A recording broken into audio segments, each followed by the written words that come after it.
Why did the Doug Ford government recall legislatures back? Is it related to the COVID pandemic? No. Is it to address Islamophobia in the wake of the Sunday attack on the Muslim family? No. It's not. It's to invoke something called the notwithstanding clause, which will restore election financing rules that were struck down and deemed unconstitutional by an Ontario court. Let me just quickly give you the background. An Ontario Superior Court judge ruled earlier this week against the provincial government on a key election financing issue. The Ford government had wanted to double the time that third parties like unions and other groups are restricted from running advertisements from 6 months to 12 months. The judge said, no, that's unconstitutional. It's an infringement on free speech. So now the Ford government says, all right, fine, we're just going to reintroduce the law, but we'll use the notwithstanding clause, which allows provinces to essentially sometimes ignore the charter. Why are they doing this? Let's find out as the Ontario Government House Leader Paul Calandra joins us. Good to have you back on the program, Mr. Calandra. It's been a long time. An Ontario court deemed your government's changes to the Election Act unconstitutional. Why does your government think, you know what, it's so urgent, we're going to go against what the judge says, against what the charter said, and impose a gag on third-party advertisers for a year? Well, look, to be clear, when the judge made his ruling, Evan, he also avoided the act that was in place. So right now in the province of Ontario, there are no regulations or controls over third-party advertising at all. So we knew that we had to come back and do something as quickly as possible, and that's why we have brought the legislature back to do that. Look, with respect to the limits that we're putting in place, we have decided, the legislature had extensive debate on this, and we decided that 12 months in the context of a fixed election date, a rarity, but becoming more common in parliamentary democracies, with the highest spending limits to go along with that, was the appropriate balance for the province of Ontario, a province which had very little accountability for many years. It really was the Wild West in the province of Ontario, unlike most other provinces in the past.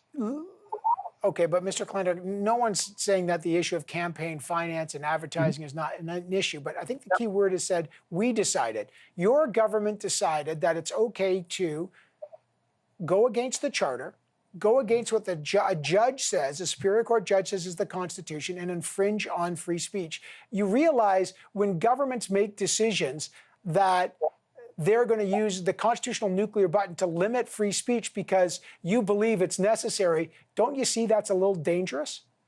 Well, I look at what the ruling that the judge made. The judge agreed that limits were needed on third-party advertising, and the judge agreed that it was constitutional to do so. I don't think, as you just said, I don't think anybody would disagree on that. But he said your limits of 12 months were unconstitutional. That's the key. The 12 months was unconstitutional. Yep. And we believe that 12 months, given the fact that the spending limits that we're putting in place in that time period are the highest in Canada, even higher than the federal government's limits. Look, we're talking about $600,000 in the year leading up to an election per third party, and $24,000 to be spent that can be spent in each of the individual ridings. That compares to, I think, $10,500 federally and about $550,000 federally. But we made the decision that 12 months, the highest spending limits in the country, was the appropriate balance for the people.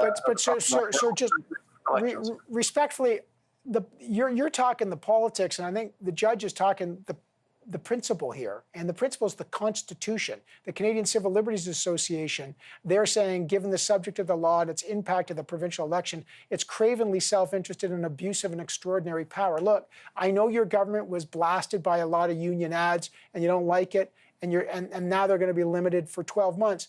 But the principle is, you're saying, we believe it's okay to limit free speech, to gag third parties, to go against the Constitution, to go against a judge, to violate the charter because we believe it's better.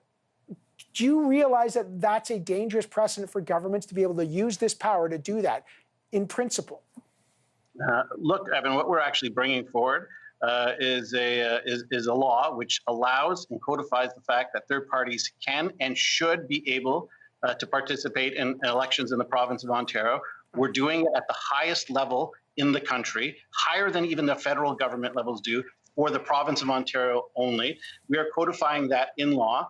We are saying that in the context of a fixed election date in a parliamentary democracy, which is very unique, frankly, becoming more common, building on what Mr. Chrétien started in 1997, Mr. Harper continued with, and here in the province of Ontario, Premier Wynne started in 2018. We think 12 months, given that context, is an acceptable limit. And I appreciate what you're saying, but this is what the Parliament of Ontario decided on. We had extensive overview of this legislation throughout the spring through committee hearings. Okay. But I get it. But the judge says it's so I'm just saying, you're admitting, yes, we violate the Constitution, but we as a majority government think we have the power to do it. So even though this is against the Constitution on free speech, according to the Charter, you think it's the right thing to do. Okay, I'm just, it's an interesting decision and one that I know is going to cause a lot of debate. Unfortunately, I wish you and I could have more time to debate. I always appreciate having you on the program, to the Ontario House Leader,